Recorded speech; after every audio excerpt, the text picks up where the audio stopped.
La musique était une vision essentielle dans les cités futuristes.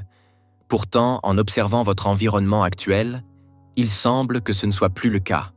Les vieilles murailles et les montagnes sacrées de Chine ne sont pas seulement chargées d'histoire, elles sont également entourées de mystères inquiétants. Elles dissimulent des endroits si effrayants que même les âmes les plus audacieuses sont paralysées par la peur. Des créatures préhistoriques aux villes hantées, en passant par des horreurs indescriptibles. Accompagnez-nous dans l'exploration de ces phénomènes terrifiants et découvrez ce qui maintient toute la Chine dans un état de terreur. Si ce type de contenu vous plaît, abonnez-vous gratuitement à notre chaîne. Numéro 11. Des échos fantomatiques dans les couloirs du pouvoir. Un mystère effrayant se cache au cœur de la majesté et de l'histoire de la cité interdite à Pékin. Cet immense palais, couvrant 178 acres et abritant 980 bâtiments, fut la résidence impériale et le centre politique de la Chine pendant près de 5 siècles, sous les dynasties Ming et Qing. Ces somptueuses salles et cours ont été le théâtre de la vie et de la mort de nombreux empereurs, impératrices, concubines et serviteurs, dont beaucoup ont connu une fin prématurée et souvent violente. Selon les légendes locales, les esprits de ces âmes malheureuses errent encore dans la cité interdite, leurs murmures plaintifs résonnant dans les anciens corridors. Les visiteurs et le personnel ont décrit des rencontres avec des silhouettes éthérées, vêtues de costumes impériaux traditionnels, leurs visages empreints de tristesse et de désespoir. Certains affirment même avoir entendu le léger bruissement des robes de soie et le doux martèlement de pas dans des couloirs vides, comme si les esprits continuaient leur routine quotidienne, piégés à jamais entre ces murs. Une histoire particulièrement troublante concerne le fantôme d'une jeune concubine faussement accusée de vol et exécutée sur ordre d'une impératrice jalouse. Son esprit, rempli d'angoisse et de désir de vengeance, hanterait l'angle nord-est du palais, là où sa vie fut tragiquement coupée. Les visiteurs de cette zone ont rapporté des frissons soudains et un sentiment de terreur oppressante, comme si la douleur et la colère de la concubine persistèrent dans l'air. Peut-être la rencontre la plus tristement célèbre de la cité interdite a eu lieu en 1983, lorsqu'un homme sceptique a décidé de tester les légendes du palais hanté. À la tombée de la nuit, il a escaladé les murs et pénétré dans l'immense complexe. Au fil de la nuit, son scepticisme s'est transformé en terreur. Il a déclaré avoir été poursuivi sans cesse par des figures spectrales de jeunes femmes, leurs visages illuminés par une lueur fantomatique de lanterne. Lorsque le personnel du palais l'a retrouvé à l'aube, l'homme était en état de choc profond et de peur. Son esprit, autrefois sceptique, désormais à jamais hanté par les fantômes de la cité interdite. Numéro 10. Un mur de douleur et de mémoire. Mais ce n'est pas la seule cité qui inspire la crainte chez les Chinois. Au cœur de Nankin, une ville marquée par les fantômes de la guerre, se dresse un monument effrayant, témoignage d'une des périodes les plus sombres de l'humanité. Le mur du deuil de Nankin, aussi appelé mémorial du massacre de Nankin, est un hommage sinistre aux quelques 200 000 âmes brutalement anéanties lors de l'invasion et de l'occupation implacable de l'armée japonaise en 1937. Inauguré en 1985, ce mémorial de 28 000 mètres carrés est un voyage dans l'horreur. Ceux qui osent y entrer sont immédiatement confrontés à des expositions déchirantes, des sculptures déformées et des témoignages horribles qui les plongent dans l'horreur du bain de sang de 6 semaines, connu sous le nom de massacre de Nankin. Au centre du mémorial, le mur de la calamité se dresse, un monolithe de granit gravé de plus de 10 000 noms de victimes, chaque nom racontant sa propre histoire d'horreur. L'ampleur écrasante de ce mur rappelle de manière poignante la boucherie qui a autrefois envahi la ville. En s'enfonçant davantage dans ce lieu d'horreur, le véritable visage de la dépravation humaine se révèle. Des photographies graphiques hantent l'esprit, tandis que des récits écrits et des objets personnels dressent un tableau glaçant d'une brutalité inimaginable. Histoires d'exécutions massives, chambres de torture, destructions effrénées. tout imprègne l'air, s'accrochant comme un nuage de désespoir.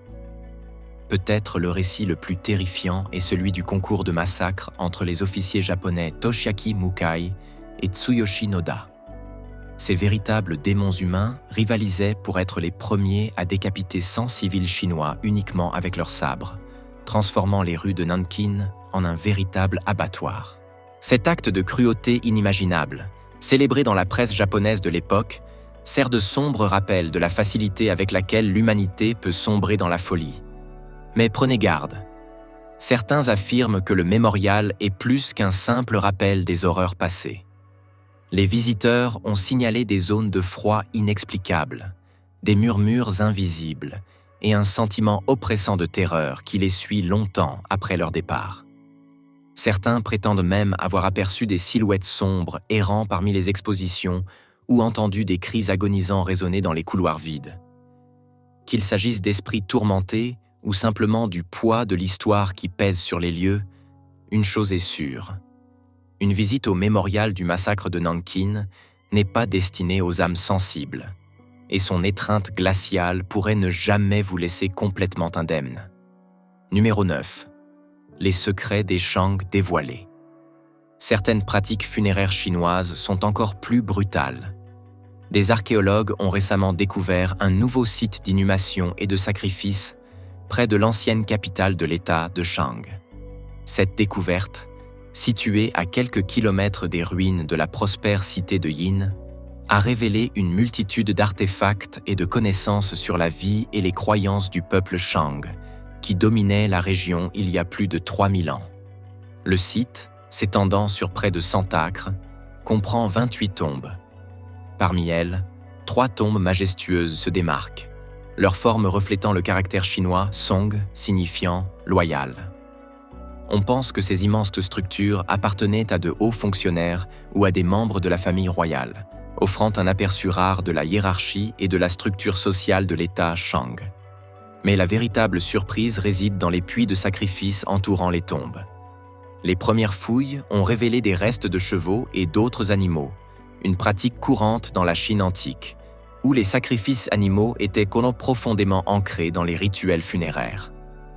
On croyait que les défunts avaient besoin de compagnons et de ressources dans l'au-delà. Les chevaux, en particulier très prisés, étaient souvent enterrés avec la noblesse pour fournir un moyen de transport dans le monde des morts. Leurs corps étaient soigneusement disposés dans les tombes, aux côtés d'objets précieux. Cependant, au fur et à mesure que les archéologues creusaient plus profondément, ils ont fait une découverte macabre, des restes humains mélangés à ceux des animaux. Cette révélation a ébranlé la communauté archéologique, fournissant la preuve concrète de sacrifices humains dans les rituels funéraires Shang. Le sacrifice humain, choquant pour notre sensibilité moderne, était probablement perçu comme l'offrande suprême aux dieux ou aux ancêtres. Les Shang croyaient en une cosmologie complexe, où les vivants pouvaient communiquer avec les morts et les êtres divins par le biais de sacrifices rituels. En offrant des vies humaines en plus des animaux, ils espéraient peut-être obtenir une plus grande faveur des esprits ou assurer une protection plus puissante aux défunts dans l'au-delà. Numéro 8. Murmures au temple des nuages blancs. Le temple des nuages blancs à Pékin, le plus grand sanctuaire taoïste de Chine, peut sembler un lieu d'ordre social et de méditation spirituelle. Pourtant, sous sa surface paisible se cache un secret terrifiant. La légende raconte que le temple est hanté par les esprits inquiets des moines qui ont péri dans un incendie dévastateur en l'an 122 après Jésus-Christ. On dit que leurs murmures résonnent encore à travers les anciens couloirs et cours. Le temple des nuages blancs, également connu sous le nom de Baiyun Guan, possède une histoire remontant à plus de 1000 ans. Fondé sous la dynastie Tang, il a été un centre d'apprentissage et de pratiques taoïstes pendant des siècles.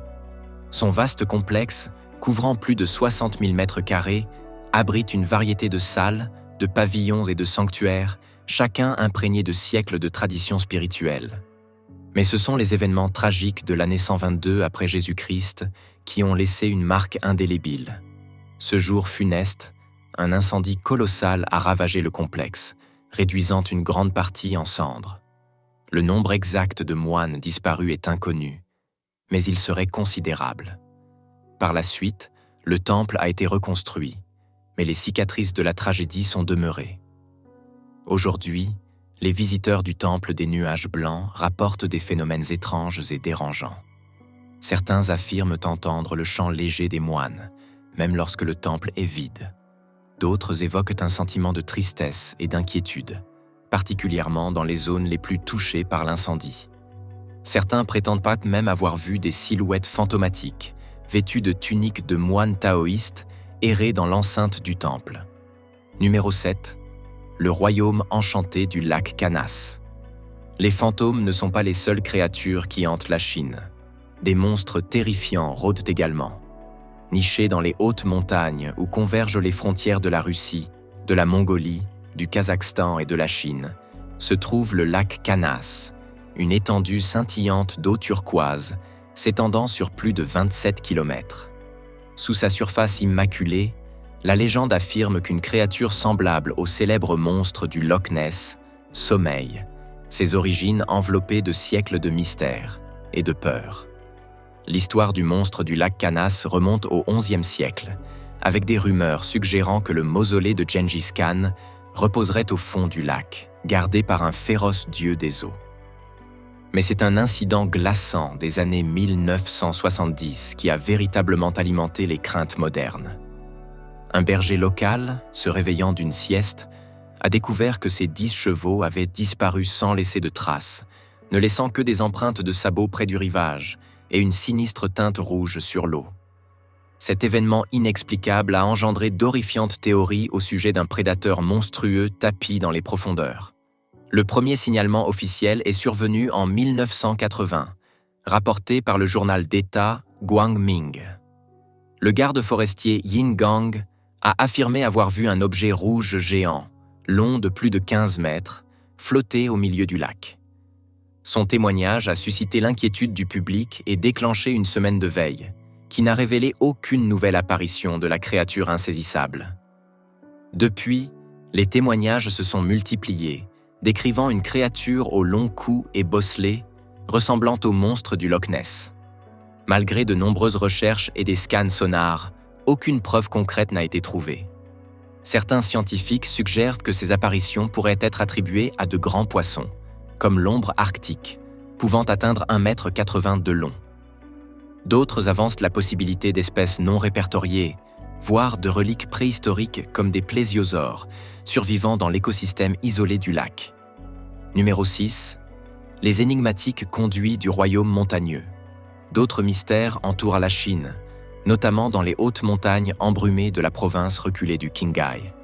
Les tuyaux de Baigong, une série d'anciens conduits métalliques rouillés, semblant émerger de la roche elle-même, intriguent les experts et alimentent des spéculations effrénées depuis leur découverte en 1996.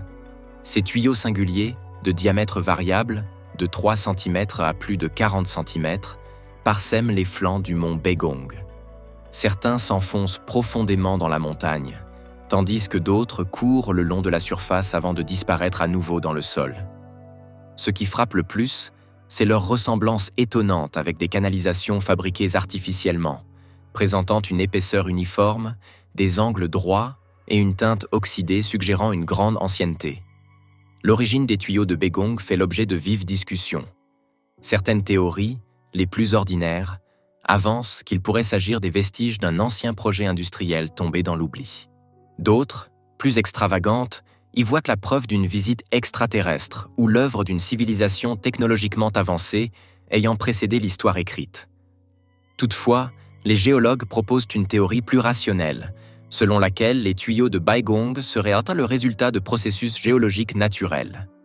Selon cette hypothèse, ils se seraient formés par la précipitation de minéraux riches en fer à partir de fluides hydrothermaux circulant autrefois dans les fissures des montagnes.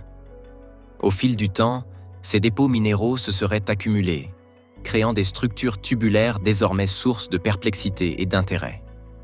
Malgré ces explications scientifiques, l'attrait des tuyaux de Baigong ne fait que croître. La perspective qu'une civilisation ancienne, bien plus avancée que prévu, ait un jour habité ce recoin reculé de la Chine, captive l'imagination des aventuriers et chercheurs de vérité. De plus, certaines canalisations semblent s'étendre profondément dans la montagne, leur véritable étendue restant cachée. Quels secrets renferment ces conduits antiques? Ne sont-ils que le fruit d'un hasard géologique? Ou pourraient-ils être la clé d'un chapitre oublié de l'histoire humaine? Numéro 5. Les gardiens silencieux de la tombe d'un empereur. Les tuyaux sont une chose, mais découvrir toute une armée ancienne est une chose qui glace le sang à jamais. Dans une découverte qui bouleversa la communauté archéologique, un groupe de fermiers dans la province du Shanxi mit au jour l'une des trouvailles les plus stupéfiantes du XXe siècle. L'armée de terre cuite de l'empereur Qin Shi Huang. Cette impressionnante collection de soldats en argile, grandeur nature, au nombre de plus de 8000, était restée cachée sous terre pendant plus de 2 millénaires, protégeant le premier empereur d'une Chine unifiée dans son sommeil éternel. L'histoire a commencé en 1974, lorsque des fermiers creusaient un puits près de la ville de Xi'an. Leurs pelles ont heurté quelque chose de dur et d'inflexible. En dégageant soigneusement la zone, ils ont découvert une vaste voûte souterraine remplie de rangées de guerriers de terre cuite, tous au garde à vous, leurs visages figés dans une expression de détermination farouche. Disposés en formation de bataille, ces soldats étaient accompagnés de chevaux, de chars et d'une large gamme d'armes, tous exécutés avec un détail exquis. Au fil des fouilles, les archéologues se sont émerveillés de l'ampleur et de la complexité de l'armée de terre cuite. Chaque figure, mesurant en moyenne 1,80 m, était unique, avec des traits du visage, des coiffures et des expressions distinctes. Le niveau de savoir-faire était stupéfiant. Des plis des tuniques aux semelles des chaussures, tout était minutieusement modélisé dans la terre. L'armée de terre cuite n'était qu'une partie d'un vaste mausolée construit pour servir l'empereur Qin Shi Huang dans l'au-delà. Obsédé par l'immortalité, cet empereur, qui avait unifié la Chine par la conquête et la brutalité, a voulu tromper la mort en érigeant un gigantesque complexe funéraire doté de tous les attributs de sa puissance terrestre. Numéro 4. L'attrait surnaturel de la grotte de Huanglong. Avoir une armée non morte pour veiller sur vous dans l'au-delà est déjà surnaturel. Mais au cœur de la province du Hunan se trouve un lieu qui brouille la frontière entre réalité et paranormal. La grotte de Huanglong, connue des locaux sous le nom de Huanglongdong. Elle murmure des secrets anciens à travers son vaste labyrinthe souterrain. Ce système de grottes gigantesques, s'étendant sur plus de 15 km et atteignant des hauteurs de 140 mètres, n'est pas seulement une merveille naturelle, c'est un endroit imprégné de légendes et d'énergie mystique. Si les scientifiques expliquent l'immense taille de la grotte par des millions d'années d'érosion de l'eau, les locaux murmurent des récits bien plus intrigants. Ces histoires, transmises de génération en génération, décrivent la grotte de Huanglong comme un centre de pouvoir spirituel. Certains prétendent que d'anciens dieux parcouraient autrefois ces cavernes, bénissant la pierre de leur présence divine. D'autres parlent d'un maître taoïste puissant qui y élut domicile, utilisant ces chambres isolées pour une méditation profonde et des pratiques mystiques. Quelle que soit la vérité, beaucoup croient qu'une énergie surnaturelle pulse encore à travers la roche, attirant autant les sceptiques que les chercheurs d'expériences mystiques. La grotte offrirait 2 chemins, la longévité et le bonheur. Aux visiteurs, on conseille de choisir avec soin, car chacun exigerait son propre tribut mystérieux. Mais prenez garde, tous ne ressortent pas de ces passages tortueux sans en être affectés. Certains ressentent une inquiétude grandissante, une peur qu'ils ne peuvent expliquer. Est-ce simplement la claustrophobie ou bien y a-t-il quelque chose de plus sombre à l'œuvre? Les histoires locales évoquent des forces invisibles s'étendant depuis les ombres, leur étreinte glacée provoquant des frissons dans le dos des visiteurs imprudents. Aujourd'hui, des lumières modernes illuminent la grotte, projetant une lueur étrange sur d'anciennes formations rocheuses. Les stalactites semblent briller comme si elles avaient veillé durant des millénaires. Tandis que les gens voguent sur le fleuve souterrain, il est difficile de déterminer où s'arrête la réalité et où commence l'imagination. Chaque tournant de la grotte peut apporter émerveillement ou terreur. Numéro 3. Des secrets sous les rues. Une ville est tout sauf calme, et pourtant, sous les artères animées de Pékin, existe un royaume caché et silencieux. La ville souterraine, un vaste réseau de tunnels et de chambres s'étendant sur plus de 29 km dans l'obscurité secrète, fut autrefois une installation militaire hautement surveillée. Aujourd'hui, elle murmure les histoires d'une nation prisonnière des peurs de la guerre froide. Ses passages sinueux et ses salles caverneuses, figées dans le temps, résonnent encore de l'ingéniosité et de la paranoïa d'une époque où la menace nucléaire planait. À la fin des années 1950, alors que les tensions entre la Chine et l'Union soviétique atteignaient leur apogée, les dirigeants chinois mirent en œuvre un plan aussi ambitieux que terrifiant. Redoutant une attaque nucléaire, ils ordonnèrent tôt la construction d'un gigantesque complexe d'abris anti-aériens. Durant la décennie suivante, une armée de travailleurs œuvra dans le plus grand secret, creusant un vaste réseau qui s'étendrait finalement sur plus de 214 km². Le résultat fut une véritable ville souterraine, dotée de tout le nécessaire pour soutenir la vie en cas de catastrophe. Hôpitaux, écoles, théâtres, voire une patinoire. On y stockait des réserves de nourriture, d'eau et autres fournitures essentielles. Les tunnels, renforcés par du béton et de l'acier, furent conçus pour résister à l'explosion d'une bombe nucléaire, tandis que des systèmes sophistiqués de ventilation assuraient un approvisionnement constant en air pur. Pendant des années, la ville souterraine resta un secret bien gardé, connu seulement d'un petit nombre d'élus. Mais à mesure que les tensions avec l'Union soviétique s'apaisèrent et que la menace de guerre nucléaire diminua, le complexe fut peu à peu abandonné. Dans les années 1980, lorsque la Chine commença à s'ouvrir au monde, le gouvernement loua des sections de la ville souterraine à des entrepreneurs et à de petites entreprises, transformant l'installation autrefois secrète en un centre commercial animé. Numéro 2, l'attrait inquiétant de Wonderland. Non moins gigantesque et terrifiant, mais loin d'être secret, se trouve Wonderland. S'étendant sur 40 hectares à la périphérie de Pékin, une grande vision s'effrite dans la décadence. Wonderland, autrefois destiné à devenir le plus grand parc d'attractions d'Asie, est aujourd'hui abandonné. C'est un monument sinistre aux rêves inaboutis. Conçue comme une rivale de Disneyland, cette entreprise promettait aux familles une escapade dans un royaume de magie et de merveilles. Mais lorsque la construction commença en 1998, le rêve devint vite un cauchemar. Des conflits fonciers et financiers arrêtèrent rapidement le projet, laissant les façades colorées et les tours imposantes se dégrader lentement sous le rude climat de Pékin. Aujourd'hui, Wonderland est une ville fantôme. Ses attractions inachevées et ses structures en ruine sont un rappel troublant de ce qui aurait pu être. Malgré son état de délabrement, Wonderland exerce une étrange fascination sur ceux qui s'aventurent dans ses profondeurs.